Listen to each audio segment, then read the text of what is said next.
All right, welcome everyone to my channel. My name is Stranger, and today we are doing a tutorial on Ableton's infamous synth operator.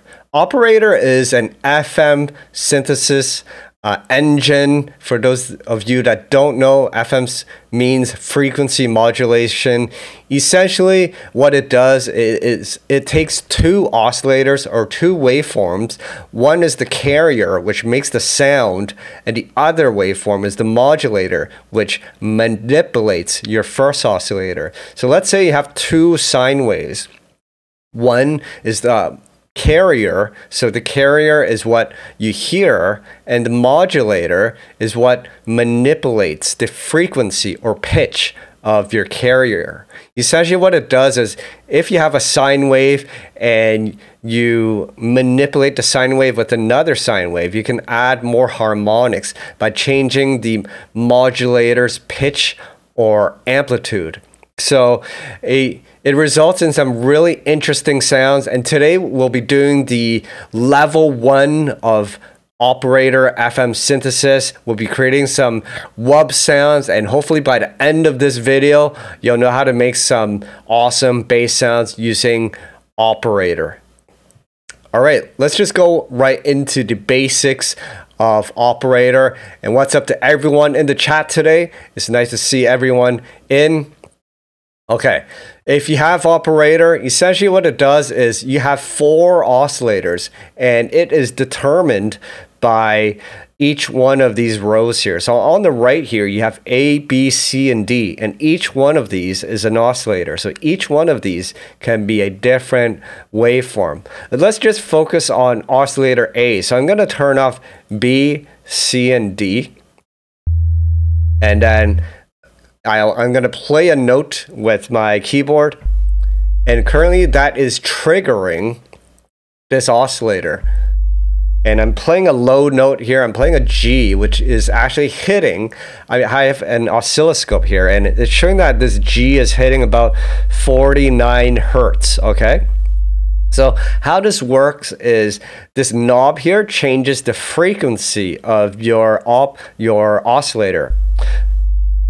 And currently it multiplies your frequency by this number here. So if we're at 1, it's just 1 to 1, so nothing happens. So what you play is what you hear. So I'm playing the note G, which is around 49 hertz if you look at the spectrum analyzer here.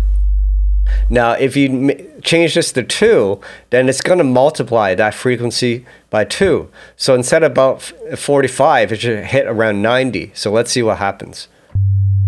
And certainly it does. It hits around here, about 90 or so. Now let's go. So if we hit 3, who can guess what will happen? We'll get probably around a 140 or 150. Let's see. And there we go, around 140. So that's how this basic knob works, is it multiplies your frequency. Essentially, it's a multiplier of your note or your frequency. If you hit this fixed button instead of using a multiplier, then you're using a fixed frequency. So instead of multiplying the frequency, you're actually selecting the actual frequency that it'll play. But for the most part, in FM synthesis, the most pleasurable sounds result when you use a whole number multiplier, which is why they have the setting here.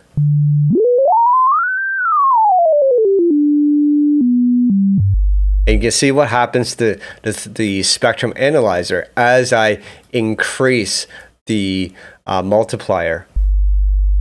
And the knob here is just the volume, so that's pretty self-explanatory. Now, one of the most important parts of operator is the routing, because you have 4 oscillators here, and you can actually determine how each one of these behave.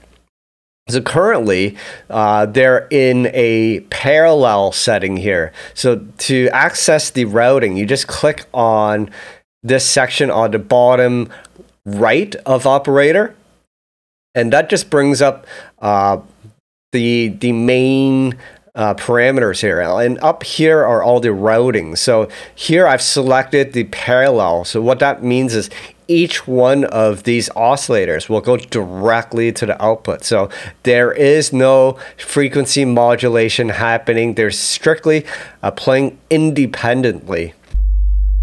So if I enable B, so A is the yellow one here. B is that green one. If I enable B and increase the volume, I'll hear them both. So I'll turn off A. So now you're only hearing B. Let me increase the multiplier for B. Let's leave it there. So A, B, and put them both together. Now they're playing at the same time. Now the real juicy part happens when you play with these other routings. And the most common routing is this one here. Essentially what this means is that D modulate, let's go back here, D will modulate C, will then modulate B, will subsequently modulate A. So this is a serial routing. So each one modulates the one below it. Now to keep things simple, we'll just disable the top two, oscillator D and C.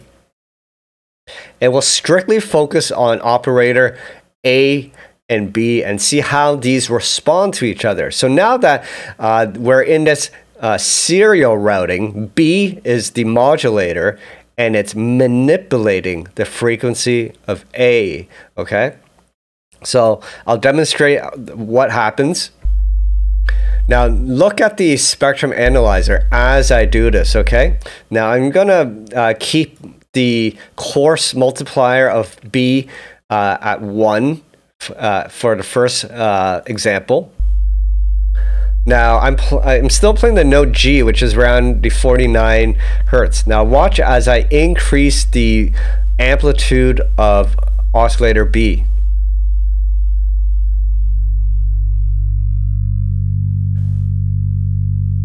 Notice now there's a number of those bumps on top. So nothing happens to the fundamental or root frequency. So this little bump here is your fundamental frequency, right? It's your bass note, in other words, or your root note. But as you increase the B, instead of changing the note of this frequency, it adds additional harmonics. So you've heard me use the word harmonics often. Essentially, harmonics means it's the tones on top of your fundamental or bass frequency. So as I increase this, it adds those harmonics on top, and that's how you're able to make a sub bass audible without depreciating the impactfulness of the sub bass. Shouts out to Jumanji DMB, Skillshare, Lennart. Yes, this is a live stream and really looking forward to showing you the basics of operator, the FM synth here. So now that you know how to use the basics of operator and how B modulates A, let's take this a step further. And the fun part really starts to happen when you change the frequency of oscillator B. So look at the harmonics of that are added to this waveform. Let me just bring it back down to 0. So now we got those harmonics. Now let me change the coarse multiplier of B.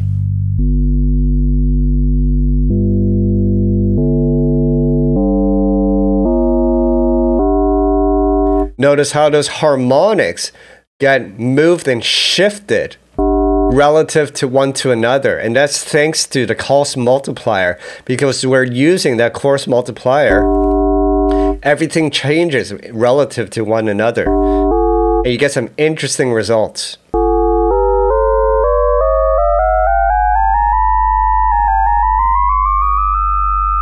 So if you wonder how to get those screechy wub basses, this is how they do it. Now, one more thing about the coarse multiplier that I forgot to mention is that in terms of frequency, if you double it, it's essentially, it means you're playing an octave up, right? So if we're making this 2, that's an octave up. Now, if you want to go 3 octaves up, what number do we set it to? Now, if you guess 3, then you're wrong. But the correct answer is 4, because you want to double it each time. And shouts out to Repair, shouts out to all the NZ crew. Love the crew down there, killing it with drum and bass. And yes, precisely, we get the 3rd octave at the 4th multiplier. And then if you want to go another octave up, just multiply that number by 2, which is 8.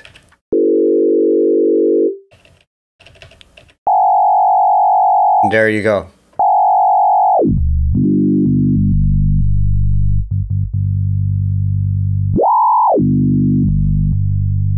All right, let's get into creating some wubs with Operator. So most of the time when I do wubs, the work is really done by oscillator B. And it's really a combination of the amplitude and the coarse tune. The most common wub sounds are either a multiplier of 2, 4, or 8, which again are octaves up.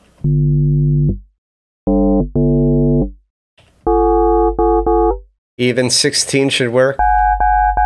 Let's try keep it basic. We can go 8. Notice how the timbre changes as you increase the level of oscillator B.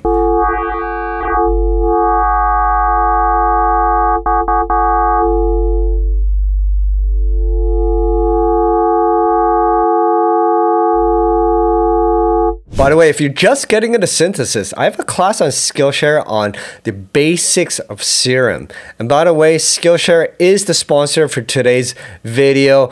And if you're a beginner and you're trying to learn the basics of music production in Ableton, then I highly recommend you to check out my Ableton essential exercises on Skillshare. And precisely what I was talking about is level 6 Serum Basics. And this is a class where you'll learn the basics of synthesis, and you'll learn how to make basic bass sounds in drum and bass, such as the wobble bass, the warp bass, and the respace, all done with basic synth techniques. And if you don't know, Skillshare is an online learning community with thousands of classes to help you expand on your creativity and passions. And actually, if you're a music producer, then there's actually tons of classes on Skillshare to help you advance on your learning. Specifically, I enjoyed Brian Jackson's Ableton classes, and he actually has the most popular Ableton class on Skillshare. If you see here, Ableton Live 1, it has over 15,000 students, and this class will give you all the basics, the nitty-gritty, all the nooks and nuances on how to use Ableton to make music. So if you want to learn from the ground up, I highly recommend you check out Brian Jackson's Ableton Live class, the first steps of digital music production. And as you finish that class, he also has 3 other classes as well that build on the knowledge and difficulty in using Ableton for music production. So if you're interested in signing up, I actually have a link down in the description where you'll receive 1 month free trial of Skillshare's premium membership. So check it out, and I'll see you at my class on Skillshare. Okay, so there are some additional modifiers in Operator to manipulate the sound. Most obviously, the one we like to use is an LFO, especially for drum and bass music. So over on the top right section here is the LFO, and if you click on it, you'll then get the LFO settings on the middle here. So notice that every time we highlight a different panel, the center panel changes, showing the relevant parameters for that specific section of the synth. You got to get used to how Ableton's devices work. Essentially, they've tried to create a really streamlined but flat interface, and to do this, they had to think of cleverly of how to create a user experience and show all the parameters in a neat manner. So you just gotta get used to it. But basically, if you click on each one of these panels, the middle section will show the relevant parameters. So to do a WOBBLE, what we want to do is essentially we want to affect the amplitude of oscillator B. So to do that, first and foremost, you may want to select sync mode here. Otherwise, your frequency will be kind of random. So sync will just sync the WOBBLE to a beat. And usually I like to use 1/8 or 1/6 for a drum and bass. Let's use 1/6, and we're going to be using a sine wave. Feel free to use your favorite waveform for your WOBBLE. Now, to make this a WOBBLE, we got to set this to modulate the volume of oscillator Bs. To do that, we don't use this destination A here. Destination A is dedicated to the frequency of each of the oscillators as well as the filter. So if you want to modulate any other parameter, you're going to have to use oscillator B here. So we're going to click here where it says off, and we're going to affect the volume of oscillator B. And there we go.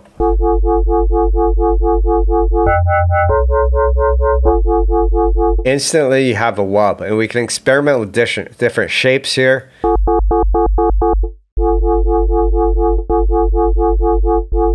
Kind of like the triangle. Has more of that FM sound that Serum uses in his WOBBLE basses. Shouts out to Serum, the souped up crew. Now let's experiment with this WOBBLE. Let's increase the chorus tone. Now feel free to experiment with the actual multiplier. Although I said 2, 4, 8, and 16 probably sounds the best because they are perfect octaves. As you can see, the other multipliers sound just as good.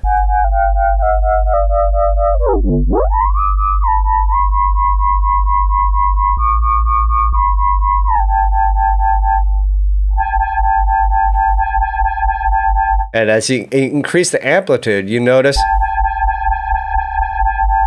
you get that distorted kind of FM sound heard in and used quite famously by Serum.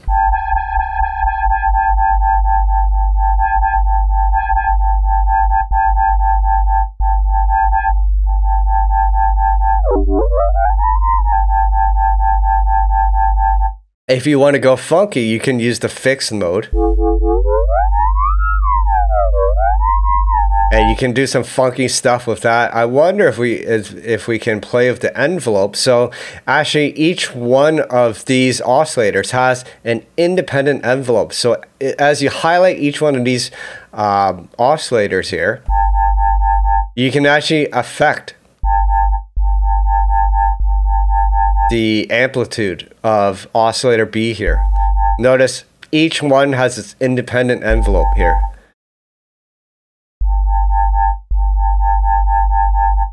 So this fades it in.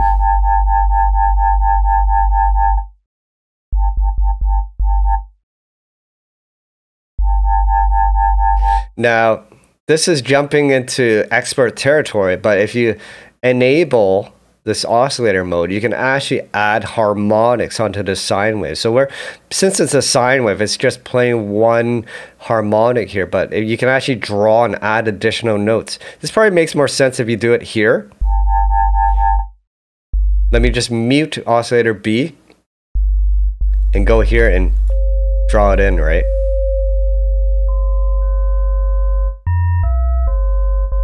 This is how you get like kind of organ sounds.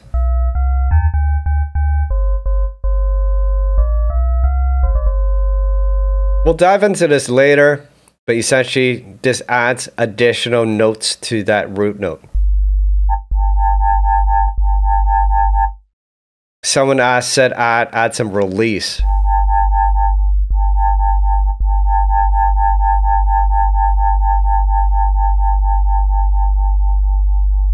Yeah, you can do that and add. Essentially, you're shaping the wobble now.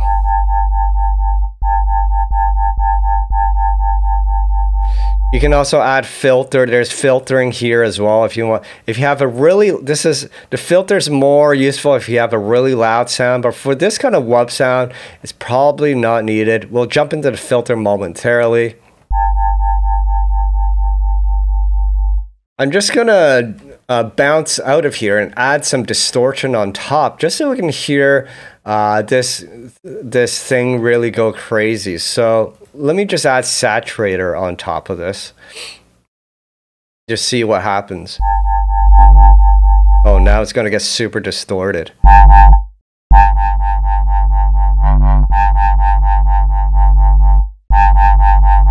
If that's what you're into, then you can add a saturator on top. Or we can add regular distortion. Let me just pull out my favorite distortion, which is Rift.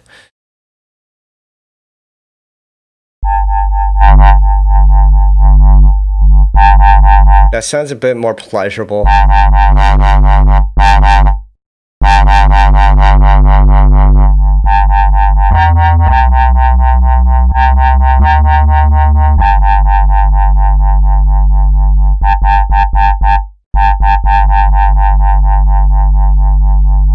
Yeah, so you can get some really awesome tones when you start adding effects on top of the frequency modulation.